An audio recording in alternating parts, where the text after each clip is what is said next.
কখনো কোনোদিন কারো পারমিশন ছাড়া মোবাইলের গ্যালারি চেক করবেন না। কোনোদিন কারো পারমিশন ছাড়া কারো মোবাইলের গ্যালারি চেক করবেন না।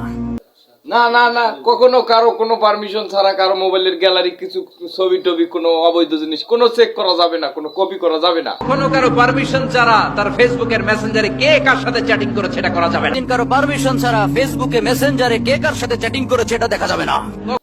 কখনো কারো পারমিশন ছাড়া কোনো কারো ফেসবুকে, কারো মেসেঞ্জারে, কারো হোয়াটসঅ্যাপে, কারো ইউটিউবে কে কার সাথে চ্যাটিং করেছে, কে কার সাথে পোস্টি ইস্টুগুলো করেছে, এখানে কোনো চেক করাই যাবে না। কখনো কারো পারমিশন ছাড়া তার মেইলের ইনবক্স খুলে দেখা যাবে না।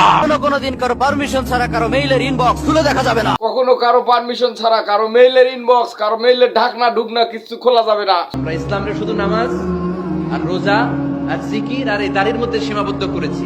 শুধু নামাজ, রোজা, টুপি, দাড়ি, জিকির এগুলোর মধ্যে সীমাবদ্ধ করে ফেলেছি। আমরা ইসলামকে খালি নামাজ, রোজা, টুপি, দাড়ি এগুলোর মধ্যে সীমাবদ্ধ করে রেখেছি। আর এইদিকে মাহফিলে আমরা ধর্ম ব্যবসা খুলেছি। যার যার মতো ভণ্ড বক্তা এসে ওয়াজ করে যায়, লাখ লাখ টাকা নিয়ে যায়, একজনের প্রতিভা আর একজন কপি করে। এই কপি কখনোই করা যাবে না। প্রত্যেকের একটা প্রাইভেসি আছে না নাই? Everyone has privacy and no one should interfere in his privacy or in her privacy. প্রত্যেকের একটা প্রাইভেসি আছে না নাই? Everyone has privacy and no one should interfere in his privacy or in her privacy. প্রত্যেকের একটা privacy আছে না নাই? Everyone has own privacy and no one should in his privacy on her privacy. কি ঠিক হইছে না ভুল হইছে কপি? প্রতিটা বক্তার একটা প্রাইভেসি আছে না নাই?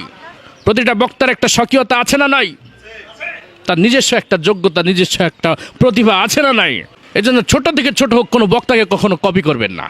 আপনার নিজের যে যোগ্যতা আছে সেটা দিয়ে আপনি বয়ান করবেন। অনেকের বদ অভ্যাস, মার্কেটে কোনো বক্তা দেখলে তার কপি করে বলে যে কপি কর, এর মতো বয়ান করলে তুই ভাইরাল হতে পারবি, কপি কর। প্রত্যেক বক্তার সম্মান আছে, প্রতিটা বক্তার একটা প্রাইভেসি আছে, প্রতিটা বক্তার নিজস্ব প্রতিভা আছে।